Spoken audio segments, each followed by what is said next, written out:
ବୋଉ ଯିବାର 16 ବର୍ଷ ହୋଇସାରିଥିଲା। ବର୍ଷ ବିତାଇଥିବା ମୁହୂର୍ତ୍ତ ସବୁ ଝାପ୍ସା ଝାପ୍ସା ଦେଖାଯାଉଥିଲା। ବୋଉ ଗଲା ବେଳକୁ ମତେ ମାତ୍ର 6 ବର୍ଷ।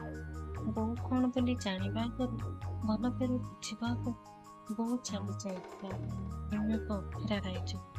ଖାଲି ଯାହା ଛାଡ଼ି ଯାଇଥିଲା କିଛି ଅସ୍ପଷ୍ଟ ସ୍ମୃତି। ବୋଉର ଅନ୍ତେ ବାପା, ପିଇସି, ଜେଜେମା ଆଉ ପରିବାର ଅନ୍ୟ ସମସ୍ତେ ମତେ ବୋଉର ଅଭାବ ଅନୁଭବ କରିବାକୁ ଦେଇନଥିଲେ। ଢେର ସାରା ଭଲ ପାଇବା, ଉପର୍ଯ୍ୟାପ୍ତ ସ୍ନେହ, ଉପଯୁକ୍ତ ଅନୁଶାସନରେ ବିତି ଯାଇଥିଲା ମୋ ପିଲାଦିନ। ହୁଏତ ମୋ ଜାଗାରେ ଆଉ କିଏ ଥିଲେ ବୋଉକୁ ଗୋଟାପଣି ଫୁଟି ଯାଇଥାନ୍ତା। ମୁଁ କିନ୍ତୁ ଭୁଲି ପାରିନି ବୋଉକୁ। ସତ କହିବାକୁ ଗଲେ ମୁଁ ତାକୁ ଭୁଲିବାକୁ ହିଁ ଚାହୁଁନି।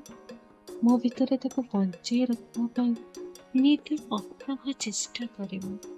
ସାଙ୍ଗସାଥି, ଚିହ୍ନା ଜଣା ଲୋକ ଟୁକଟାକ୍ ହୁଅନ୍ତି, କଣ ମ ଏତେ ଦିନ ହେଲାଣି ମା ହେଲେଣି, ଇଏ କଣ ଏବେ ଯାଏଁ ଭୁଲି ପାରୁନି? କିଏ ବିଦ୍ରୂପ କରନ୍ତି, କିଏ ମୁହଁ ମଧ୍ୟ ମୋଡ଼ନ୍ତି। କେତେ ମଧ୍ୟରେ ମାନେ ବହୁତ ବଡ଼ ଚର୍ଚ୍ଚା ଚାଲେ। ହସ, ଦୟା ଓ ତାଚ୍ଛଲ୍ୟର ଗୋଟେ ମାହୋଲ ସୃଷ୍ଟି ହୁଏ। ମୁଁ କିନ୍ତୁ ଚୁପ୍ ଥାଏ। କାହାକୁ ବୁଝେଇ ପାରେ ନା ଯେ ବୋଉ ମୋ ପାଇଁ ଗୋଟେ ପରିରାଇଜର କାହାଣୀ ଭଳି। ସେଇ କାହାଣୀ ଭିତରେ ମୁଁ ଯିଏ। ନାକ ବନ୍ଦ ହେବା ଯାଏ ଲୁହ ଢାଳେ। ଡେରି ରାତି ଯାଏ ବୋଉର କଳ୍ପନାରେ ନିଜକୁ ମସଗୁଲ ରଖେ। କେବେ କେମିତି ବାଡ଼ିରେ ଆମ୍ବ ତୋଟାରେ ବସି କେତେ କଣ ଅବାନ୍ତର କଳ୍ପନା କରେ। ଲାଗେ ଆମ୍ବ ଗଛ ସେପଟୁ ବୋଉ ବାହାରି ଆସିବ କି, ନହେଲେ ପରିବେଶରେ ଉଡ଼ି ଆସିବ ମୋ ପାଖକୁ। ସୁନ୍ଦର ସୁନ୍ଦର ଭାବନାରେ ଆଖି ବୁଜି ହୋଇ ଆସେ। ଆଉ ତାପରେ ବୋଉ ଆସେ। ବୋଉ ଥାଏ ଠିକ୍ ସେଇ 16 ବର୍ଷର ତଳ ଭଳି। ବୋଉର ମୁହଁ କିମ୍ବା ଦେହରେ କେଉଁଠି ବି ବୟସର ଛାପ ନଥାଏ। ସେ ଆଉ ଟିକେ ପାଖକୁ ଆସେ, ଧୀରେ ଧୀରେ ହସେ। ମୁଁ ଖୁସିରେ ଉଲ୍ଲସି ଉଠେ। ହଠାତ୍ ଆଖି ଖୋଲିଯାଏ। ମୁଁ ଚାରିଆଡ଼କୁ ଅନାଏ। ନିଜ ଉପରେ ବହୁତ ଦୟା ଆସେ। ମୁଁ ଜାଣେ ସବୁ ଅବାନ୍ତର ଯୁକ୍ତି ନୁହେଁ। କାହିଁକି କେଜାଣି ଏତେ ବଡ଼ ହେଲା ପରେ ବି ଏ ଚିରାଚରିତ ଅଭ୍ୟାସକୁ ମୁଁ ଦୂରେଇ ପାରୁନି। ବେଳେବେଳେ ଲାଗେ ମୁଁ ଭୂତ ହେଇଯାଇଛି ବୋଧେ। ଅନ୍ଧାରରେ ବୁଲୁଛି, ଦିନରେ ବା ଆସିବ କେମିତି? ରାତି ଟିକେ ଅଧିକ ହୋଇଗଲା ପରେ ମୁଁ ଧୀରେ ଝରକା ଖୋଲେ, ବାହାରକୁ ଦେଖେ। କେବେ କେମିତି ଦୁଆର କବାଟ ଖୋଲିବାକୁ ଭାବିଲେ ମନରେ କେତେ କଣ ଭାବନା ଆସେ।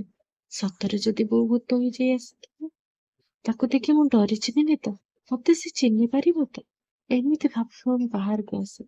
ବହଳ ଅନ୍ଧାର ଭିତରେ ବୋଉକୁ ତମାମ ଖୋଜେ। ଆଖି ଜଲଜଲୁଆ ହୋଇ ଆସେ, ଛାତି ରୁନ୍ଧି ହୋଇଯାଏ। ଲୁହ ସବୁ ନାକ ବାଟ ଦେଇ ପାଟିକୁ ପଶିଯିବା ପରେ ମୁଁ ମୋର ଏ ଅସମ୍ଭବ ଚେଷ୍ଟାରୁ କ୍ଷାନ୍ତ ହୁଏ। ରୁମକୁ ଆସେ।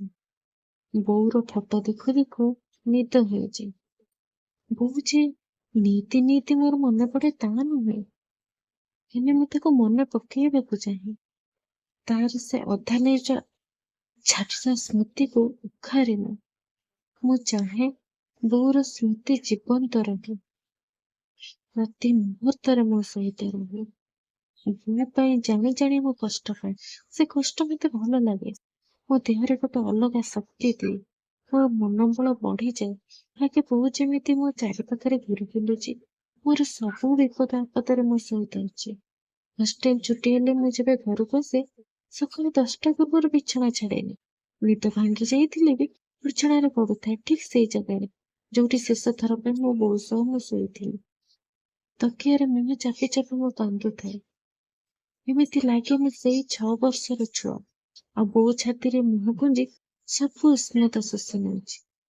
ଏ ମା, ଉଠ, ଏତେ ଡେରି ଯାଏ କିଏ ଶୁଏ? ହଷ୍ଟେଲରେ ଖାଲି ଶୋଉଥିବୁ। ଉଠ ଉଠ, ଏଇ ତ ଚାହା ରହିଲା ଡ୍ରେସିଂ ଟେବୁଲ ଉପରେ, ପିଇଦେ। ଉଠିକି ଦାନ୍ତ ଘଷ୍, ପାଠ ପଢ। ବାପାଙ୍କ କଥାରେ ମୁଁ ମୁହଁ କାଢି ଟିକେ ଚାହେଁ। ମୋ ବାପାଙ୍କ କଥା ସ୍ନେହ ମୁହଁରେ ମୋ ବୋଉ ଅଳ୍ପ ଅଳ୍ପ ହସୁଥାଏ।